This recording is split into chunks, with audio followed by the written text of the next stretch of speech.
আসসালামু আলাইকুম স্যার। ওয়ালাইকুম আসসালাম। আমার চিনছেন? আমি আকাশ পাটোয়ারি। জি না, কি বলেন, পুরা এলাকায় আমার ব্যানার ফেস্টুন দিয়ে ভরা, দেখেন না এগুলা? খেয়াল করি নাই।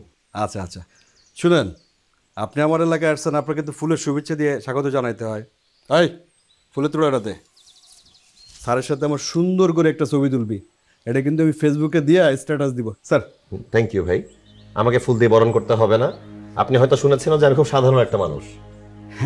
স্যার আমিও কিন্তু সাধারণ, এই টুকটাক জনসভা করি এলাকায় আর কি। ভাই হলো বিশাল জনদরদির লোক, আমরা তো তার দয়াই বেঁচে আছি। ভুল বললেন, আপনি ওনার দয়া বেঁচে নাই, আপনি আল্লাহর দয়া বেঁচে আছেন, আমিও তার দয়ায় বেঁচে আছি। শুনেন, ভালো কাজ থাকলে আমার কাছে আসবেন, আমি পাশে থাকার চেষ্টা করব।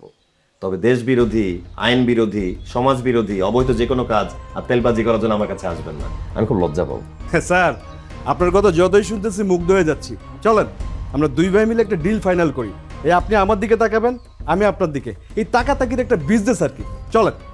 আকাশ পাটোয়ারি সাহেব, আমি আসলে এখানে বিজনেস করতে আসিনি, আমি এখানে এসেছি মানুষের সেবা করতে। যদি আপনি মানুষের কল্যাণ হয় আমার কোনো কাজ আনেন, আমি অবশ্যই আপনার দিকে তাকায় থাকবো। কিন্তু যদি আপনি কোনো ব্যক্তিগত স্বার্থে আমার কাছে আসেন, তাহলে আসলে আপনি এই রুম থেকে চলে গেলে উত্তম হবে। স্যার এতক্ষণ যা বলছে সবই সঠিক। আসলে স্যার ছোটবেলা থেকে একটু লাজুক তো, আর ঘুষ খায় না। যান। বুঝছি, স্যারের মনে হয় আমার ডিলটা পছন্দ হয় নাই, অসুবিধা নেই স্যার, আসি।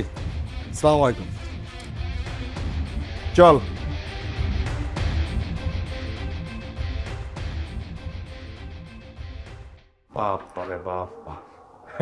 আসলে স্যার বড় হইলে এরকম ছোট ছোট ঝামেলা আসবে, এটা মানায় নিতে হবে।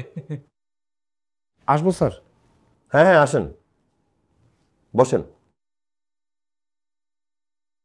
কি বলবেন বলেন। স্যার একটু সিক্রেট স্যার। হ্যাঁ, কোনো সমস্যা নেই, তাদের সামনে বলতে পারেন, বলেন। স্যার আগামী সপ্তাহে একটা টেন্ডার রিলিজ হচ্ছে স্যার। স্যার আমার পরিচিত একজনকে যদি কাজটা আপনি পাইয়ে দেওয়ার ব্যবস্থা করেন, একদম ঝুঁকিমুক্তভাবে স্যার ভালো একটা অ্যামাউন্টের লেনদেন করা সম্ভব। স্যার আপনাকে কিছু করতে হবে না স্যার, আমি সব ব্যবস্থা করব।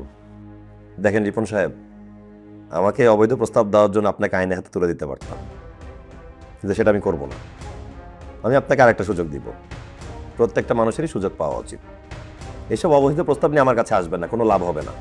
অবৈধভাবে আপনাকে কাজটা পাওয়াই দিব, কন্ট্রাক্টর কোনো কাজ করবে না, এদিক ওদিক করে তার ঘুষের টাকাটা তুলে নিবে, কাজের কোয়ালিটি হবে খারাপ, রাস্তা আবার ভাঙবে, আবার সংস্কার করা লাগবে, ক্ষতি হবে দেশের দোষের, সমাজের, দেশের এবং এই দেশের মানুষের কোনো ক্ষতি হয় এমন কোনো কাজ আমি করবো না, কাউকে করতেও দিব না। বোঝা গেছে জিনিসটা, না ঝামেলা আছে?